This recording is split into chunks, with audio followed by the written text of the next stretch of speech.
مجلس ہو جائے اس بچے سے پوچھتے ہیں، بچہ اپنے ابو کا نام خود لے گا، جس کا بچہ ہے اس کا نام، اگر میرا نام لے اپنی گردن اڑا دو، اگر میرا نام نہ لے تو پھر تو بس۔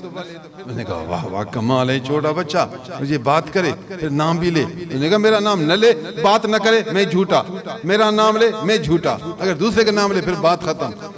ہاں جی، مخلوق جمع ہو گئی۔ پورا قصہ مسلم شریف میں موجود ہے، میں تو مختصر حصہ بیان کرتا ہوں۔ مخلوق جمع ہو گئی تو حضرت جریج علیہ الرحم بچے کے قریب آئے، انگلی اس کے پیٹ پر رکھا، فرمایا اے بچہ اللہ کے نام پر بول کہ تو کس کا نطفہ ہے۔ بچے نے صاف کہا چرواہا فلان کا میں بچہ ہوں۔ لوگوں نے عورت کو تھپڑ مارا، پیٹا، بدنام کیا، زانیہ بدکار عورت، نیکوکار پر تہمت لگائی، اور حضرت جریج کو لوگ چومتے رہے، ادھر سے کوئی چوم رہا ہے، کوئی ادھر سے چوم رہا ہے۔ اتنا اس کا اعزاز کیا کہ اللہ والے کی شان بڑھ گئی، شیطان کا منہ کالا، مسلمانوں کا منہ اجالا۔ بچے نے بات کی۔ اور نمبر 3، بادشاہ ظالم مسلمانوں کو آگ میں ڈال رہا تھا، خاتون جھجک گئی، بچے نے بات کی، اماں نہ ڈر، دیکھنے میں آگ ہے حقیقت میں باغ ہے۔ تو بچے کے بولنے سے امی کو طاقت آ گئی۔ تو 3 بچوں نے بچپن میں بات کی ہے، یہ میرے اللہ کی قدرت ہے، اللہ کے نیک بندوں کی کرامت ہے۔ میں آپ کو دعوت دیتا ہوں اللہ کا ذکر بہت کریں، ایمان پر مضبوط رہیں۔ اس موضوع میں اگر آپ کو کچھ تکلیفیں آئیں تو صبر کریں۔ ہمارے زمانے میں آج کل بیماریاں بڑھ گئی ہیں، حالات ملک کے ایسے ہیں جو کاروبار ہیں نہیں، بیچارے بچے یونیورسٹی میں پڑھ کر ڈگریاں حاصل کرتے ہیں، پھر پھرتے ہیں، ان کو نوکری ملتی نہیں۔ کسی کے پاس سرٹیفکیٹ انجینئرنگ کی ہے، کسی کے پاس ڈاکٹری کا سرٹیفکیٹ ہے، کسی کے پاس افسر ہونے، مختلف افسروں کے سرٹیفکیٹ موجود ہیں، بیچارے پھر رہے ہیں، نوکری ملتی نہیں۔ کہا کیا کریں؟ دماغ پر بوجھ تو آئے گا، پریشانی تو آئے گی، جھگڑا تو بڑھے گا، بیماری تو آئے گی، غصہ تو آئے گا، کیا کریں؟ بادشاہ کی ذمہ داری ہے، ملک کے وزیروں کی ذمہ داری ہے، آپ اپنے ملک کو خوشحال رکھیں، فیکٹریاں بنائیں، کارخانے بنائیں، مختلف کاروبار کے ذرائع بنائیں، نوجوانوں کو کام میں لگائیں۔ یہ جو بیچارے پڑھتے ہیں تو کسی کام میں بھی تو لگ جائیں، کام میں نہیں لگیں گے پھر یہ NFT میں لگ جائیں گے سارے۔ NFT پہ پھر وہ بیرون ملک کے جو ظالم ہیں وہ سارے جھوٹے، پاکستان کے سارے پیسے وہ لے جائیں گے۔ یہ بیچارے مجبور ہیں، وہ کہتے ہیں جی میں نے کمایا ہے 30,000، وہ کہے گا یار میں نے جو محنت کرتے 60 کمایا، تو یہ بیچارے کیا کریں؟ کہ اس نے جو 60,000 کمایا تو میں بھی کچھ کروں، غریب ہوں۔ پھر بار بار مسئلے پوچھتے رہیں گے، مولوی کو پکڑیں گے، مولوی کو ہی فتویٰ۔ بیچارے خود گھر میں جو پیسہ نہیں، کاروبار جو ہے ہی نہیں، کاروبار نہیں، جیب خالی ہے، بیچارے کریں کیا؟ ظالم تو وہی ہے جس نے یہ نظام بنایا، جس نے یہ ایپ جو بنائی، اپلیکیشن جو اس نے بنائی، ظالم تو وہی ہے، نامراد تو وہی ہے۔ اس نے ایسا ایپ بنایا جو مختلف لوگوں کو پھنسا کر آپ کو زیادہ پیسے دیں گے، پھنسا کر کئی لوگوں کو پریشان کر دیا، کن کو بیمار کر دیا، کن کو آؤٹ کر دیا۔ تو پھر اب اور غصہ آئے گا، اور جھگڑا آئے گا، بیوی کہے گا پیسہ دو، یہ کہے گا میں پریشان اور تجھے لگا ہے پیسے کا، پھر جھگڑا نہیں بڑھے گا تو کیا ہوگا؟ ذمہ دار ہیں، حکومت ذمہ دار ہے، ایک آدمی ظلم کر رہا ہے تو ان کے اس نظام کو بند کرے کہ آپ ملک میں یہ کام نہ کر سکیں، اور لوگوں کو سمجھائے، بار بار سمجھائیں کہ اس میں داخل نہ ہو جاؤ، اس قسم کے ایپ نکلے ہیں پریشان ہو جاؤ گے، تو بار بار حکومت سمجھائے یا اس راستے کو ہی بند کرے، اس کے جو نیٹ نہیں بیچ والے سب کو بند کرے، کوشش کریں گے تو بند ہوگا۔ آپ اپنے ملک کی ذمہ داری ہیں، ذمہ دار حفاظت آپ کریں گے، مختلف طریقوں سے اپنے ملک کو خوشحال بنائیں، لوگوں کے جیب میں پیسہ ہوگا، کھانا آسانی سے ہوگا تو خوش ہوں گے، اچھی زندگی گزاریں گے، جھگڑا نہیں ہوگا، دین بھی اچھا ہوگا، دنیا بھی اچھی ہوگی۔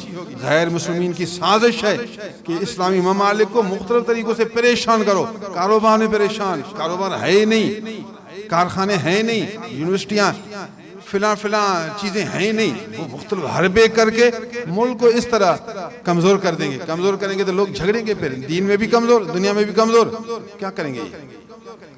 تو یہ بادشاہوں کی ذمہ داری ہے، ملک کے امراء کی یہ ذمہ داری، فریضہ ہے، یہ فریضہ ان پر حق ہے، حق آپ پر حق ہے۔ اس بچوں کا حق باپ پر ہے، چھوٹے بچوں کا حق باپ پر ہے، تو یہ رعیت کا حق بادشاہ پر ہے۔ اے بادشاہ، رعیت کی اب فریضہ ادا کرنے والے ہیں، اس کا حق ادا کرنے والے ہیں۔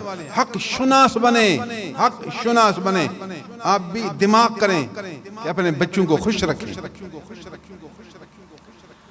اللہ، میں اسی ملک میں بھی رہتا ہوں، میں نے اپنا حق پورا کیا۔ اس موضوع پر 2 حصے تھے، جو ظلم کر رہے ہیں اور جن پر ظلم ہو رہا ہے، دونوں کے متعلق میں نے آپ کو قرآن کی آیات سنائیں اور احادیث سنائیں۔ اب دعا کرتے ہیں اللہ ہمارے مسلمانوں کو، اسلامی ممالک کے حکمرانوں کو سمجھ دے، ان کو سمجھ دے، اور ایک ایسا ہمت والا آدمی بیچ میں پیدا ہو جائے جو سب سے ملے، سب سے باتیں کرے اور سب کے دماغ کو ایک جا کر کے پھر ان کو متفق بنا کر پھر کام کرے۔ ہمارے نبی کریم صلی اللہ علیہ وسلم نے فرمایا قیامت کے قریب پیدا ہوگا ایسا جوان جس کا نام محمد ہوگا، میرے نام پر ہوگا، امام حسن، میرا بیٹا حسن نہیں، حسن کے نسب سے ہوگا، اور اس کا لقب مہدی ہوگا، اور وہ مسلمانوں کا خلیفہ ہوگا، پوری دنیا میں امن قائم ہو جائے گا۔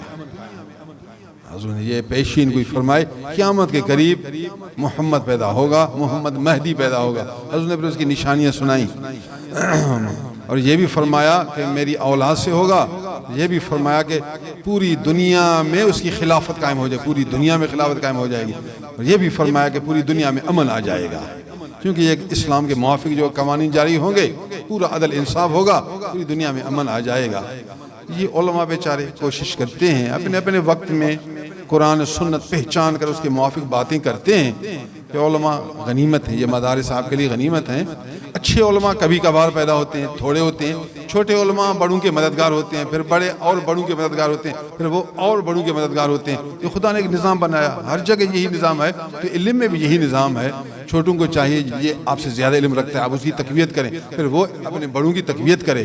جو سب سے پیار کرتا ہے، چھوٹوں پر شفقت کرتا ہے، بڑوں کو اکرام کرتا ہے، وہی صاحب علم ہوتا ہے، وہی کام والا ہوتا ہے۔ ہمارے زمانے میں یہ اس کے خلاف بات کرے، وہ اس کے خلاف بات کرے، یہ اس کے خلاف بات کرے۔ یہ کون سا علم ہے؟ یہ کون سا آپ کا دین ہے؟ یہ کون سا نبی کا امتی بننا ہے؟ آپ ایک دوسرے کے خلاف باتیں کرتے ہیں، وہ اس کے خلاف، اس کے خلاف، پھر یہ تو کسی کام کے نہیں رہے۔ اللہ کا ذکر بہت کریں، نماز 5 وقت پابندی سے ادا کریں۔ نماز کا وقت ہے، فرض نماز ادا کریں، کبھی نماز نہیں چھوڑنا۔ لمبی نمازیں آج کل کوئی بوڑھا ہے، کوئی بیمار ہے، کوئی کام والا ہے، لمبی نماز نہیں پڑھتا، فرض کبھی نہیں چھوڑنا۔ ہاں آپ کو ٹائم ہے تو پھر آپ نوافل پڑھیں، سنت پڑھیں گے، اس سے آپ کے فرض کو طاقت ہوگی۔ سنت چھوڑنے کی عادت نہ بنائیں۔ مجبوری میں ہمیشہ کہتا ہوں، بیماری ہے، سفر ہے، کوئی مجبوری ہے تو وہ اور بات ہے، ورنہ سنت بھی نہ چھوڑیں۔ حلال روزی میں محنت کریں، حلال روزی کمانے میں محنت کریں۔ حلال روزی کمانا بھی عبادت ہے، اور اپنے مال کو اچھی جگہ خرچ کریں۔ بیوی بچوں کا خیال رکھیں، فضول خرچی بھی نہ ہو۔ بچے زیادہ مانگیں گے، نہ زیادہ دو نہ کم، درمیان۔ آپ سمجھتے ہیں ان کے درمیان، روٹی پانی میں اس کو پریشان نہیں کرنا، کچھ نہ کچھ اللہ کی راہ میں بھی دو۔ آج کل مساجد کے امام ہیں، مدرسے ہیں، اچھے علماء ہیں، آپ کے مال سے ہی دو، دین کی خدمت کریں۔ حکومت نہیں کرتی، یہ بھی انسان ہے، یہ آپ امتحان میں ہے کہ آپ اپنے علماء کی مدد کرتے ہیں نہیں کرتے۔ علماء بھی امتحان میں ہیں، آپ بھی امتحان میں ہیں۔ جو اپنے وقت علماء کی عزت کرتا ہے، ان کی تعریف کرتا ہے، ان کو پہچانتا ہے، لوگوں کو ان کی طرف دعوت دیتا ہے اور اس کی خدمت کرتا ہے، اور اس کی زبانی مدد، مالی مدد، جسمانی مدد، یہ امتحان میں کامیاب ہو گئے۔ کچھ نہیں، بس غفلت میں ہے تو یہ تو ناکام ہوا امتحان میں۔ کامل پیر کی بیعت کر، کامل پیر تلاش کر، اس کی بیعت کر، اس کی جماعت میں داخل ہو جا، انشاءاللہ اللہ بھی راضی، اس کے محبوب بھی راضی، اللہ والے بھی راضی، لوگ بھی راضی، تو بھی راضی، ہر طرف راضی ہی راضی۔ وآخر دعوانا الحمدللہ۔ ہاں ٹھیک ہے، شاباش ہے، شاباش۔